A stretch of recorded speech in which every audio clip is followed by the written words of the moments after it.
দিয়ে মমতা ব্যানার্জিকে পদত্যাগ করতে হবে। মমতা ব্যানার্জিকে জানাই ধিক্কার। চোরেদের মন্ত্রিসভার মমতা ব্যানার্জিকে জানাই ধিক্কার। রাজ্য জুড়ে শিক্ষা ব্যবস্থার দুর্নীতির দায় নিয়ে মমতা ব্যানার্জিকে পদত্যাগ করতে হবে। রাজ্যের মুখ্যমন্ত্রীকে অবিলম্বে পদত্যাগ করতে হবে। শিক্ষা দুর্নীতির দায়ে রাজ্যের মুখ্যমন্ত্রীকে অবিলম্বে ভারতীয় জনতা পার্টি টিচার সেল দিচ্ছে না, মুখ্যমন্ত্রীকে অবিলম্বে পদত্যাগ করতে হবে।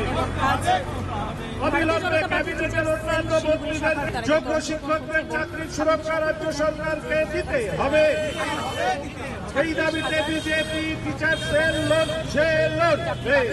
চাকরি চুরির টাকা খাওয়া নেতাদেরকে গ্রেফতার করতে হবে। এই দাবিতে টিচার সেল লড়ছে। স্কুল সার্ভিস কমিশনে নিয়োগ দুর্নীতি, 26,000 চাকরি বাতিলের রায় সুপ্রিম কোর্টের। অবিলম্বে যোগ্য শিক্ষক শিক্ষিকা এবং শিক্ষাকর্মীদের চাকরি নিরাপত্তার দাবিতে শিলিগুড়ি গান্ধী মূর্তির পাদদেশে অবস্থানে বিজেপি শিক্ষক সেলের পক্ষ থেকে। অবস্থানে বসেন শিলিগুড়ি বিধায়ক Shankar Ghosh. BJP teacher cell লড়ছে। 26,000 চাকরি বাতিলের রায় সুপ্রিম কোর্টের। অবিলম্বে যোগ্য শিক্ষক শিক্ষিকা এবং শিক্ষাকর্মীদের চাকরি নিরাপত্তার দাবিতে শিলিগুড়ি গান্ধী মূর্তির পাদদেশে অবস্থানে বিজেপি শিক্ষক সেলের পক্ষ থেকে। অবস্থানে বসেন শিলিগুড়ির বিধায়ক শঙ্কর ঘোষ।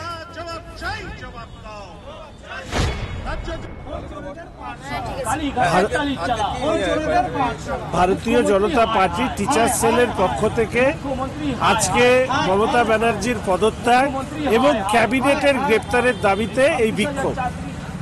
আপনারা প্রত্যেকেই জানেন যে 26,000 শিক্ষক এবং শিক্ষাকর্মীর দুর্নীতির পেছনে সবথেকে বড় দায় হচ্ছে মমতা ব্যানার্জি এবং তার ক্যাবিনেটে।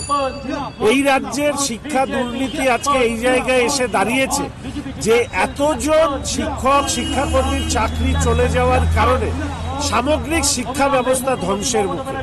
আমরা রাজ্যের সরকারের কাছে এই দাবি রাখছি যে অবিলম্বে যোগ্য শিক্ষক এবং শিক্ষাকর্মীদের তাদের চাকরির সুরক্ষা দিতে হবে, যারা দোষী তাদেরকে গ্রেপ্তার করতে হবে। এবং তার পাশাপাশি আপনারা জানেন যে বিধাননগরে এমন একজন শিক্ষক আসেন তিনি ক্যান্সারে আক্রান্ত, ফলে তার ক্ষেত্রে ব্যতিক্রমী সিদ্ধান্ত আদালত বা সরকার নিক।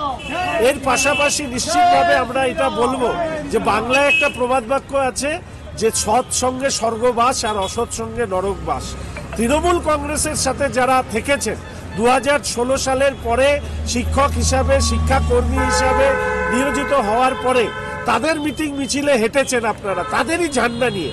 আজকে এটা প্রমাণিত হয়ে গেল যে তৃণমূল কংগ্রেসের সাথে যারা থাকবেন আখেরে তাদের নরক বাস হবে। ফলে এই নিয়ে আমাদের আন্দোলন চলবে।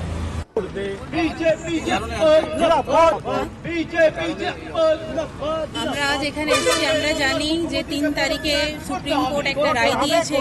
ওই রায়ে এক ঝটকায় যারা 6 বছর ধরে যারা চাকরি করেছে, আমি একজন হাই স্কুল শিক্ষিকা, 6 বছর ধরে আমার স্কুলে 5 জন টিচার এক ঝটকায় যে তাদের চাকরি চলে গেল, এটার দায়ী কে নেবে? ওদের এক ঝটকায় ওরা আজ 2 তারিখে ওদের চাকরি ছিল, কিন্তু 3 তারিখে স্কুলে এসে তারা জানতে পারে যে তাদের আর চাকরি নেই। এক ঝটকায় একটা পেনের খোঁজায় তাদের চাকরি চলে গেল, আর তাদের দায়িত্ব নেওয়ার আজ কেউ নেই। এসএসসি বলে আমার দায়ী না, মুখ্যমন্ত্রী বলে যে এসএসসি নাকি স্বশাসিত একটা অর্গানাইজেশন।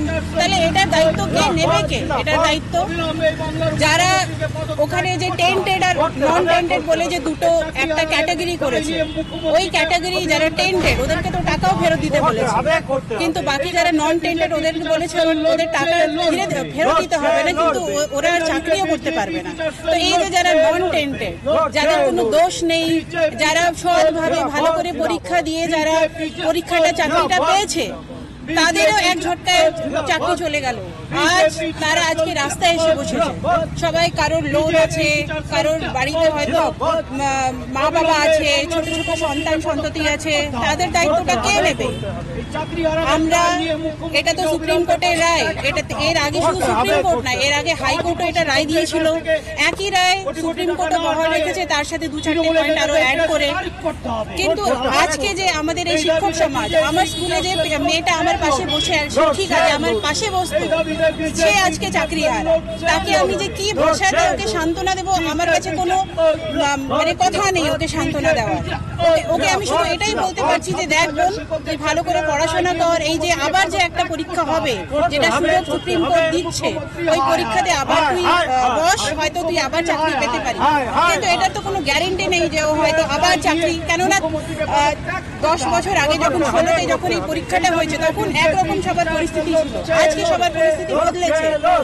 আগে সবাই হয়তো কেউ স্টুডেন্ট ছিল, কেউ পড়াশোনার মধ্যে হয়তো তখন পুরোপুরি পড়াশোনার মধ্যে ছিল, কিন্তু আজকে তো সেই পুরো কনসেন্ট্রেশন পড়াশোনার মধ্যে দিতে পারবে না। কারো সংসার আছে সামলার জন্য, কারো হয়তো বৃদ্ধ মা বাবা আছে, কারোর বাড়ির লোন আছে, হঠাৎ করে যে সামনে মাস থেকে যে ওদের আর স্যালারি ঢুকবে না, ওদের সংসার ঘর সংসার কি করে চলবে?